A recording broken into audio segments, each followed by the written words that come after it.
Hey, thanks, Ryan. Hello, everybody, and welcome to the talk on trusted 64 gigatransfers per second, security considerations for PCIe 6 switch deployments. My name is Avdhesh Chhodavdia. I'm a technologist at Astera Labs.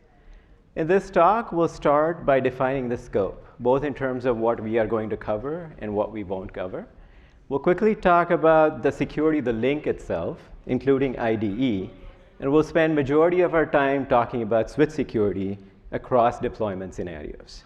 We'll round it up with a quick technology example.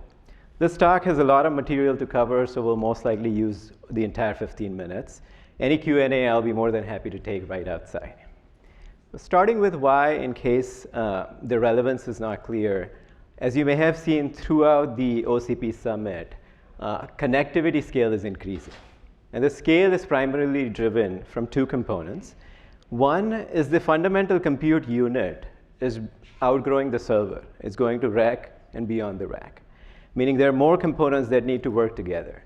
And these components continue to stay disaggregated for better cost, performance, power. This increased scale of connectivity is serviced by increased number of components. These are retimers that extend the reach and switches that make these high bandwidth connections possible. So any security protection we build in has to account for this large surface.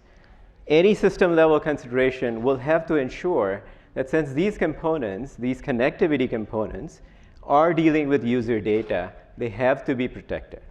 Protecting connectivity is very important, and today we are going to talk about a large subset of it in form of PCIe. We'll use this example topology to help anchor our discussion, although what we are going to talk about today should apply to any other topology as well. In this one, there's a root complex that's connected through PCIe links and optionally retimers to PCIe switches, which in turn connect to multiple endpoints. We are not going to talk about either end of the spectrum, where the data is in use or data is in store. Rather, our focus right now is on data in the middle, data in transit. So we'll start with the link itself. PCIe link is inherently a physical component over which the packets are traveling. Throughout this presentation, when we are talking about individual component security, we'll do it with a simple framework where we'll define what is the security property we expect from this component and what is the protection mechanism that guarantees that. For link, we are interested in making sure the packets that are traversing over this physical medium stay confidential and integrity protected. And here, the protection mechanism is defined by the standard itself in the form of integrity and data encryption, or IDE. A quick primer on IDE for folks who may not be familiar with it in 2 slides. There's a control plane flow covered by this slide, which enables the data plane flow we'll cover in the next one. In the control plane, the transmitter and receiver will start by establishing a secure channel. This is typically a secure SVDM session that could be in-band or out-of-band. But once such a secure channel is established, both sides will use this to share a symmetric key. So at the end of the control plane flow, this is what the picture looks like, which in turn enables the data plane flow. For PCIe at the transaction layer, fundamentally the TX and RX are exchanging TLPs, or transaction layer packets. For data plane, the TX will start by taking a plain text TLP and using the shared symmetric key from control plane flow to derive what we'd call a protected TLP. Here, the header is kept in the plain text to allow for routing. The data portion is encrypted, and both the header and data together are put in an integrity protected envelope. Now, such a protected TLP can traverse across potentially unsafe link. The confidentiality is guaranteed because the data is encrypted, and when the receiver receives it, it can also ensure that the integrity also stayed protected. We'll also see how IDE can also extend to switch security. But before we talk about switch security, let's spend a moment to build on switch functionality. And then once we have that shared context, we'll build security on top. So there are 2 contexts in which the switch will be used. The first is the obvious one, where the switch makes point-to-point connections possible. It receives at one of its ingress ports an envelope, and depending on the address on the envelope, it decides which egress port should this envelope be routed towards. That's effectively what the switch does, and we'll call it the routing. In case of PCIe, This topology is also common, where multiple different generations of PCI devices are connected together through a switch.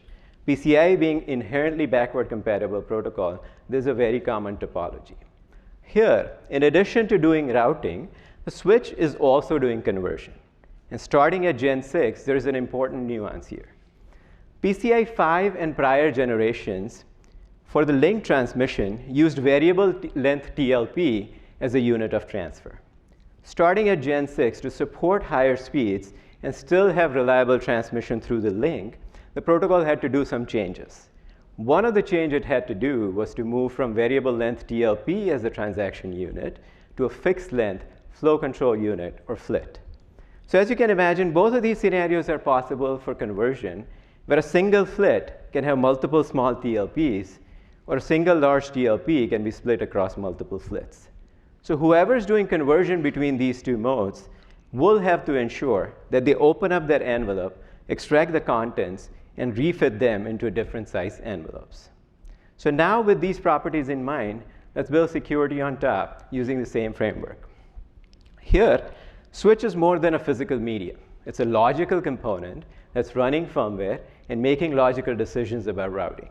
So here, the first property we would be interested in is the availability. Across the deployment scenario, we want to make sure that the switch as a device stays available. And here, the protection mechanism will define as the umbrella term device resiliency. There are many things that falls in and enables the device resiliency, such as secure boot, device recovery, etc. We are not going to be discussing those individually. The second property, as you can see, is the packet confidentiality and integrity for all the packets that are traversing through the switch. Here, depending on the context, the approach may look different.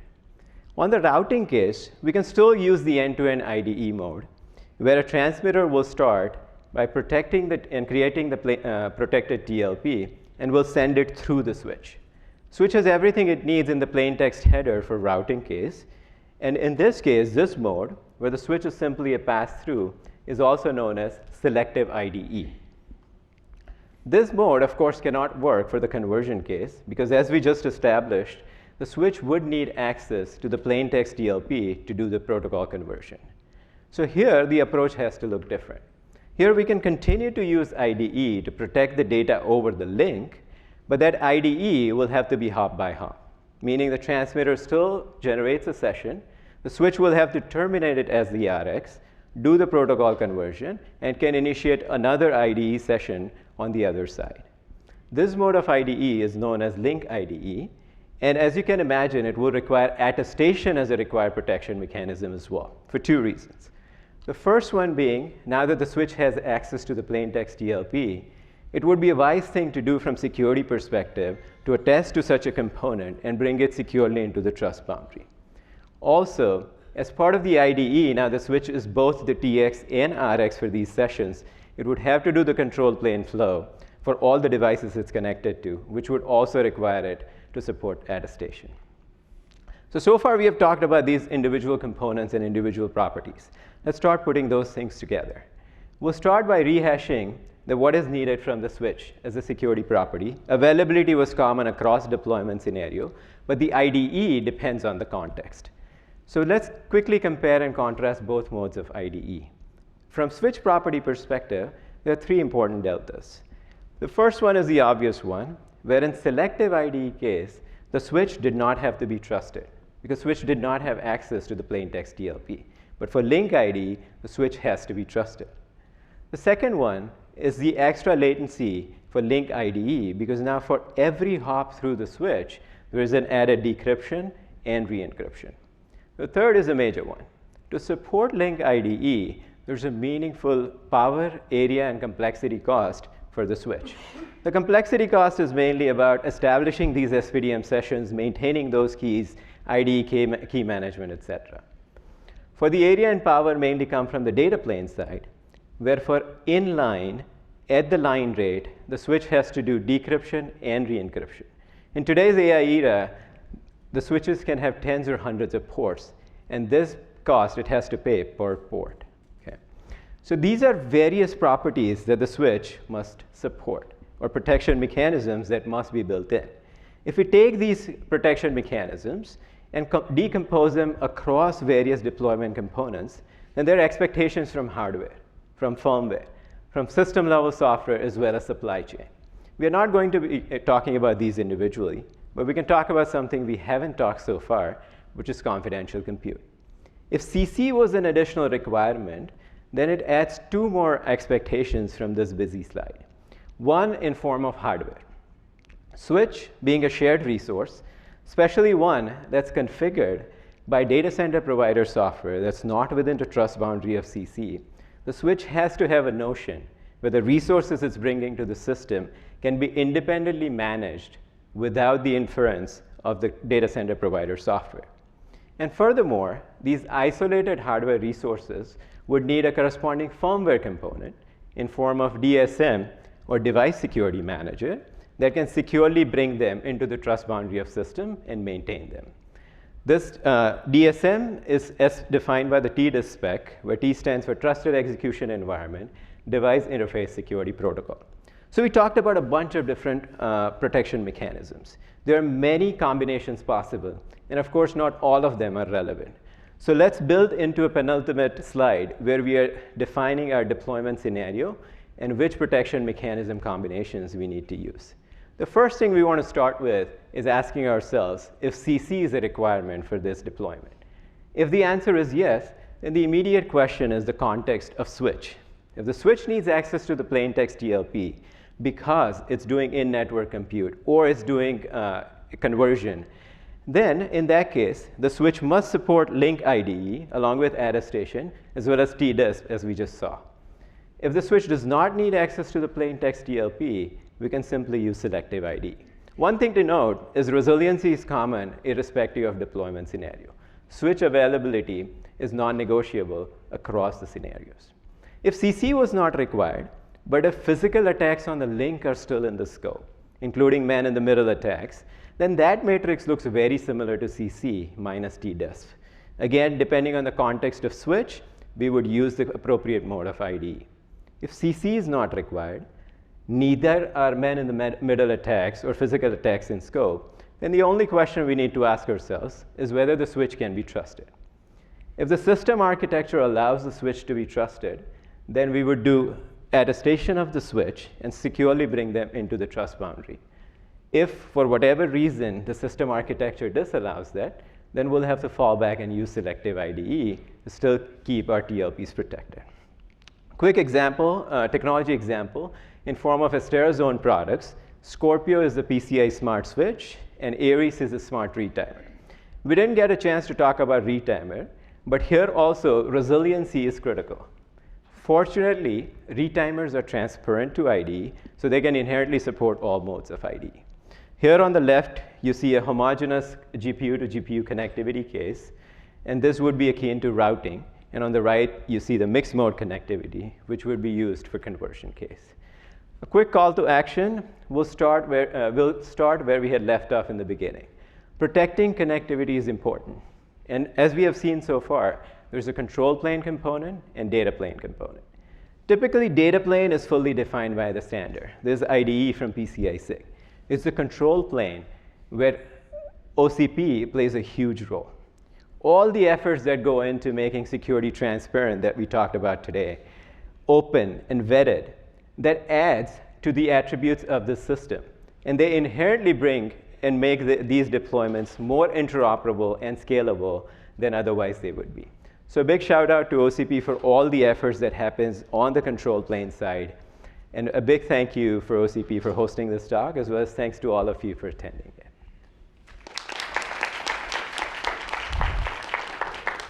Yep. All right, if there are questions, make your way to the mic.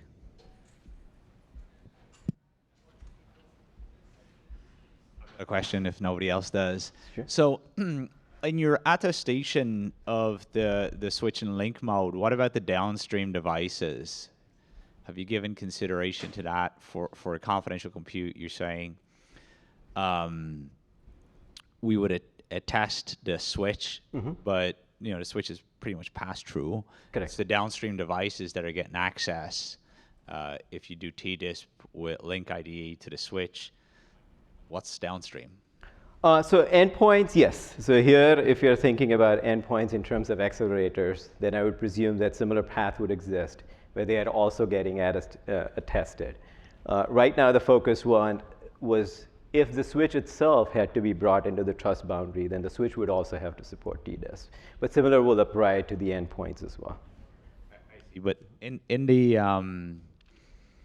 mode where you're doing the gearboxing, Yes. the switch has to be in the trust boundary Correct. there because it's got to muck with the packets. Correct. But For confidential compute, yes. Yeah, you can't do stream to the device in that mode, like ID streams to the device.